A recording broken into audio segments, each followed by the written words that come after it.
Lamarck को बात पढ़े होंगे। डी लेमार्क ने उसका सिद्धांत दिया था।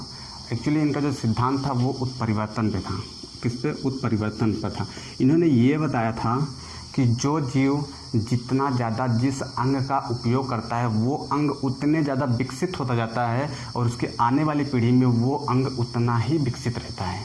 और इन्होंने उसके अगेंस्ट ये कहा था कि जो जीव जिस अंग का जितना कम उपयोग करता है वो अंग धीरे धीरे वो विक्षिप्त हो जाता है और उसके आने वाली पीढ़ी में वो अंग नहीं रहता है। इसका सीधा सीधा इन्होंने एग्जाम्पल दिया था। जो जिराफ होता है, पहले जिराफ की जो गर्दन है वो छोटी होती थी क्योंकि उसको खाने होने के घास वास मिल जाते थे। जैसे जैसे नीचे पृथ्वी के घास खत्म होते गए वो ऊपर पेड़ पौधों को पत्तियों खाने की कोशिश किया और उसकी गर्दन लंबी हो गई। इन्होंने बताया था लेमार्क साहब ने। उसके बाद इन्होंने एक सांप का एग्जाम्पल लिया था। सांप के एग्जाम्पल में ये बताया कि सांप के पहले पैर हुआ करते थे। सांप जब झाड़ियों में घुसता था तो उसका पैरवा थोड़ा फंस जाता था, तो फंस जाता था तो वो अपने पैरवा का यूज नहीं करता था। धीरे धीरे उसके पैरवा विक्षिप्त हो गया। अरे भाई, जब इसके सिद्धांत आया तो लोग पहले इसको सिद्धांत को माने, लेकिन उसके बाद बड़ी बवाल हो गया। इनके सिद्धांत को बाद में कई लोग ऐसे एग्जाम्पल दिए जिससे इनके सिद्धांत को अस्वीकार कर दिया गया। मैं आपको बताता हूँ।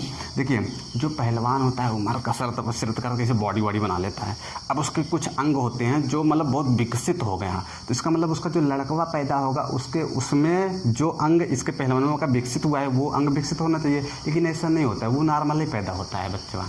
जो बच्चों को पैदा हो रहा है पहलवानमा का वो सगुआ नॉर्मली पैदा होता है, लेकिन ऐसा नहीं था।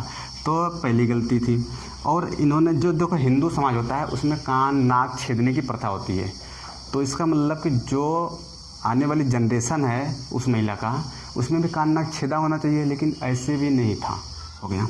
सबसे बड़ी बवाल तो की थी बिजमैन साहब ने। बिजमैन साहब ने इनके सिद्धांत की वाट लगा दिए थे। देखो, बिजमैन साहब ने क्या किए थे, एक चूहे के फैमिली को पकड़े, उसकी पुछिया काट दिए। काटने के बाद उसको पिंजरे में बंद कर दिए। तो लेमार्क साहब ने कहा था जिस अंग का उपयोग नहीं करेगा वो आने वाली पीढ़ी में नहीं रहेगा। अब इसके पूँछ नहीं है, लेकिन जब इसका बच्चा पैदा हुआ तो उसका पूँछ था, तो बिजमैन साहब ने इसकी भी पुछिया काट दी। अब जब इससे जो जनरेशन हुई उसकी भी पुछिया काट दी। अब भाई सब इनका सिद्धांत को प्रूव करने के लिए इन्होंने 21 खानदान तक चूहे की पुछिए काट दिए ससुरा।